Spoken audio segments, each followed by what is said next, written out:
My precious beloved child, why does life feel so empty even when you are not alone? You wake up, scroll through your phone, maybe message a few people, go to work or school, but deep inside something feels missing. It is like the world is moving, but you are standing still. You smile, you laugh, you say, "I am fine." But you are not. You are lonely, and you do not know why. This message is not just about loneliness. This is about healing. This is about understanding the root of your loneliness, where it really comes from, and more importantly, how you can overcome it. Not by pretending, not by forcing fake smiles, but by learning how to truly connect again with yourself and with others. Stay with me, because the next few minutes could change the way you see yourself and maybe for the first time in a long time, help you feel seen. 1. The hidden truth about loneliness. Loneliness is one of the most misunderstood feelings in the world. When people hear the word lonely, they often think of someone sitting alone at home, maybe someone with no friends, no family, or no one to talk to. But the truth is much deeper. You can feel completely alone even when you are surrounded by people. You might be at a party, at school, at work, or sitting with your family and still feel like a ghost. You might smile at others and say polite things, but inside you feel invisible. Nobody sees the real you. Nobody hears what you really want to say. Nobody understands how you truly feel. That is the hidden truth about loneliness. It is not always about the people around you. It is about the connection or lack of it that you feel inside. The real pain of loneliness is emotional disconnection. It is the pain of not being known, not being accepted, and not being understood. You might feel like you have to wear a mask all the time. You might feel like if you showed your true feelings, people would judge you or ignore you, so you stay quiet. You pretend everything is okay, but inside your heart feels empty. It is important to understand that loneliness does not come from the outside first. It starts on the inside. It begins when you stop feeling safe to be yourself. Maybe people have hurt you in the past. Maybe they have laughed at your dreams, ignored your emotions, or made you feel like your feelings did not matter. Slowly you learn to hide who you are, and the more you hide yourself, the more disconnected you feel from others and even from your own heart. Now consider something that makes loneliness even more powerful: social media. Every day you scroll through pictures of people smiling, traveling, going out with friends, celebrating, and looking happy. At first it may seem fun or exciting, but after a while something happens in your mind. You start to believe that everyone else is living a better life, that everyone else is happy, successful, loved, and you feel like you are the only one who is not. But here is the truth: a lot of what you see online is not real. It is only the highlight reel, the best moments, carefully chosen photos and filtered videos. What you do not see are the lonely nights, the quiet tears, the anxiety, the heartbreak, and the fear that many people carry just like you. They just do not post about it. Do not let social media fool you into thinking that you are the only one who feels this way. Many people are walking through life wearing a mask, pretending to be okay. They laugh in public but cry in private. They post happy pictures but feel empty inside. You are not alone in feeling lonely. Understanding this hidden truth is the first step, because when you stop blaming yourself, when you realize that your loneliness has a deeper cause, you can begin to heal. You can start rebuilding the emotional connection that your heart is craving, not just with others, but also with yourself. Where does loneliness begin? Loneliness does not just appear one day out of nowhere. It usually begins much earlier than you realize, often in your childhood. Your emotional habits, the way you see the world, and the way you connect with people all begin when you are young. Childhood is where the roots of loneliness often grow. When you are children, you need more than food, clothes, or toys. You need love, you need attention. You need someone to listen to you, to comfort you when you cry, and to understand you when you feel scared, sad, or excited. A child who feels seen and valued learns to feel safe in the world.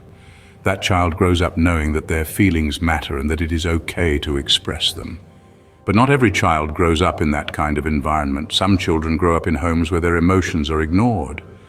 Maybe their parents were too busy, too tired, or emotionally unavailable. Maybe they were told to be strong or stop crying every time they showed feelings. Maybe they were punished for being sensitive or emotional.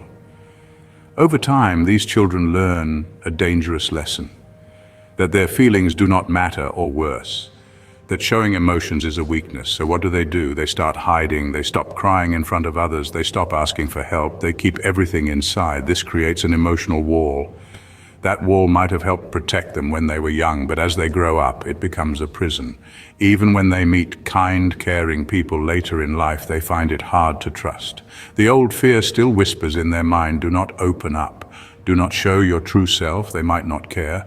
So they smile, they laugh, they talk about the weather or school or work. But deep inside, they are carrying pain that has never been touched. That pain becomes loneliness, not because no one is around, but because no one has truly seen them in a long, long time. This is where much of adult loneliness begins, not in the present moment, but in the past. It is the silent weight of all the times you wanted to be heard, but were not. All the moments you wanted to be held, comforted, or understood, but instead were told to get over it or stay strong. But here is the good news. Emotional wounds can be healed. Just like a cut on your skin needs cleaning and care, emotional pain needs love and attention too. You can begin to heal by first recognizing where the pain started. You do not have to blame anyone or feel ashamed. This is not about guilt. It is about growth. The moment you stop hiding your feelings, even just from yourself, you begin to break the wall. You begin to reconnect with the part of you that was hurt, the part that still wants to be loved. And when you begin that healing journey, you also begin to feel less lonely, because now you are no longer ignoring yourself. You are listening, you are caring, and that is the beginning of true connection. 3. Loneliness versus solitude. There is a quiet power in learning to be alone, but many people confuse being alone with being lonely. These two experiences may look similar from the outside, but inside they feel completely different. Loneliness is a feeling of emptiness, sadness, or disconnection. It is emotional. You can be in a crowd of people at a busy family gathering or even chatting with friends and still feel incredibly lonely.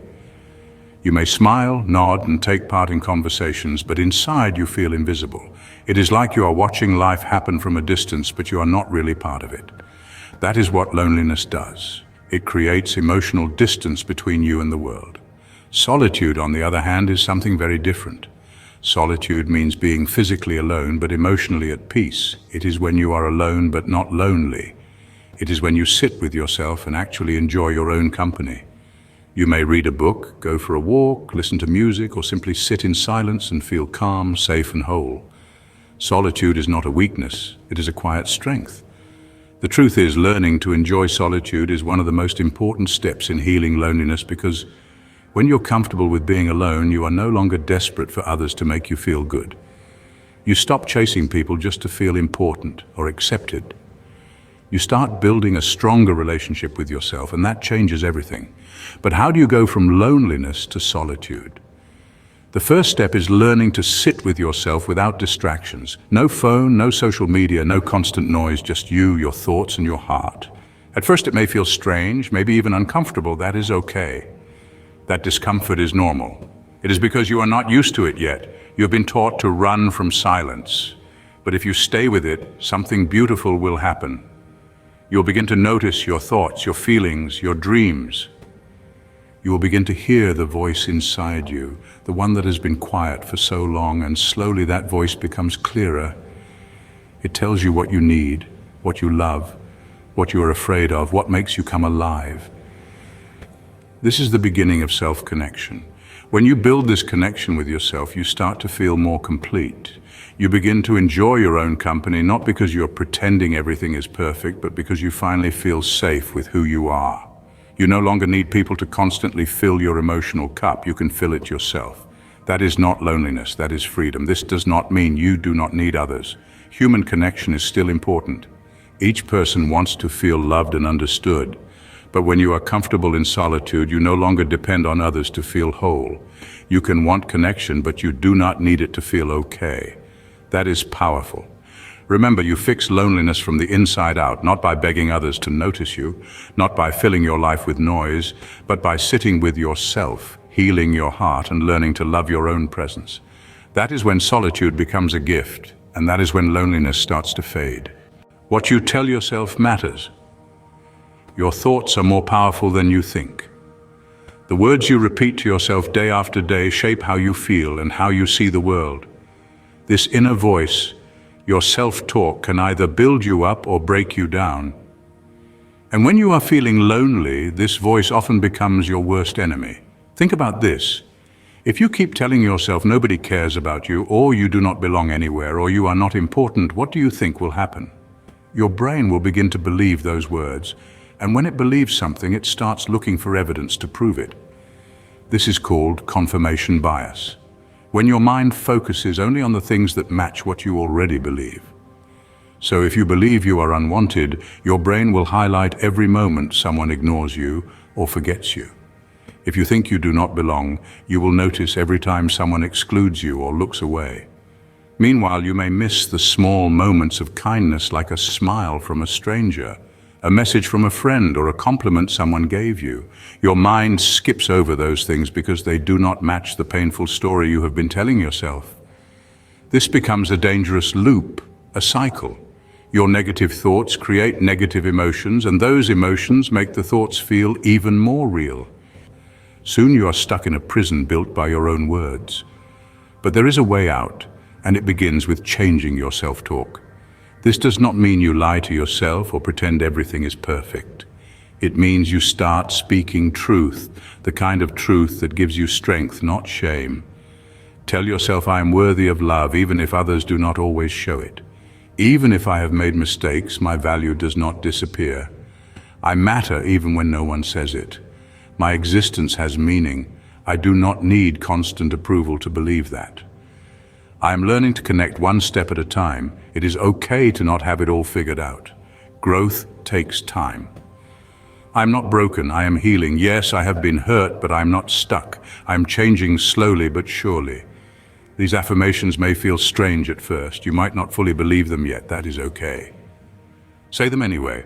Speak them gently but firmly, like you are comforting a scared child, because that is what your inner self needs: comfort, encouragement, and hope. When you change what you say to yourself, your energy changes. You begin to carry yourself differently. You speak with more warmth, you make eye contact, you take small risks. You start opening up, and even if you do not realize it, people notice.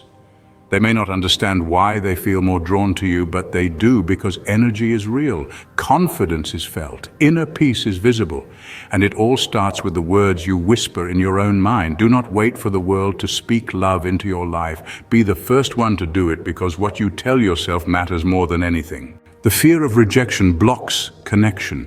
Have you ever wanted to talk to someone, really talk, but stopped yourself? Maybe the words were on the tip of your tongue, but something inside said, do not say it. What if they do not understand? What if they walk away? That something is fear, and it is one of the biggest reasons people stay lonely. The fear of rejection is powerful. It whispers in your mind and fills your heart with doubt. It makes you think you are not enough, not smart enough, not interesting enough, not lovable enough. It tells you that if people really knew you, your thoughts, your struggles, your past, they would turn away. So what do? You hide. You smile when you want to cry. You say you are fine when you are not. You talk about safe topics like the weather or sports, but never share what is really going on inside. You become an expert at pretending, and yes, on the outside everything looks okay. But inside you feel invisible, isolated, alone. Here is the painful irony. The more you hide to avoid rejection, the lonelier you become, because connection, true connection, only happens when people see the real you. Not the mask, not the act, but the honest, raw, unfiltered version of you. That is what makes rejection so scary. To be rejected for a mask, that is fine, it is not really you. But to be rejected for your true self, that feels personal. That hurts. So you convince yourself it is safer not to try. But here is the truth. Real connection always requires risk. There is no way around it. You have to take the risk of opening up. You have to let someone see your hopes, your fears, your flaws, and your heart. That takes courage, and yes, there is a chance that someone might not get it. They might not care, they might even walk away. But there is also a chance that they might say, me too. They might nod in understanding. They might tell you their story, they might sit with you in your sadness, or laugh with you in your joy. And suddenly you are not alone anymore. You have created a connection. You do not need the whole world to understand you. You do not need 1 million followers or endless praise. You just need a few real people, people who see you and still choose to stay. But you will never find them unless you are brave enough to be seen. Start small. Share one honest thought with a trusted friend. Say how you really feel when someone asks. Allow yourself to be human, vulnerable, real, because those are the moments when connection is born. Yes, the fear of rejection is real, but you know what is even more powerful? The desire to be known, the need to be understood, the human hunger for connection. And that connection does not begin with perfection, it begins with truth. So take the risk, open the door. Show the world who you really are, because connection does not come when you hide. Connection starts when you show up honestly. You must connect with yourself first. When people feel lonely, their first instinct is often to look outside themselves. They think, if I just had more friends, I would not feel this way, or if someone loved me, if I were in a relationship, everything would be better. They start chasing attention, connection, and validation from the world. But here is a powerful truth that many people miss. You cannot fix inner emptiness with outer attention. You must first connect with yourself. This is not just a nice idea, it is a deep emotional need, because even if the world gives you love, compliments, or friendship, it will not feel real unless you have built a strong relationship with the person inside you. That person is you, and you deserve to know yourself on the deepest level. Think of it this way: if you do not know who you are, what you love, and what matters to you, how will anyone else truly connect with you? If your identity is based only on what others think, then your happiness will rise and fall with their opinions. That is not a solid foundation, that is emotional exhaustion.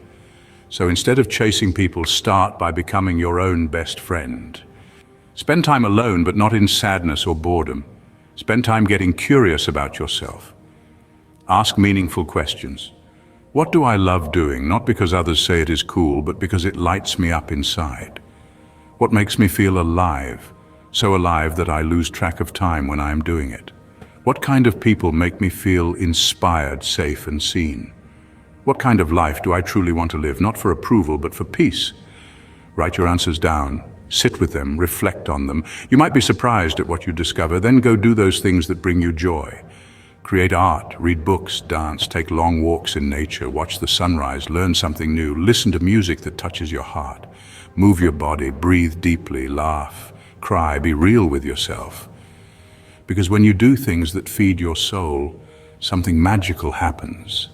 You stop feeling empty. You stop waiting for someone to fill a void inside you.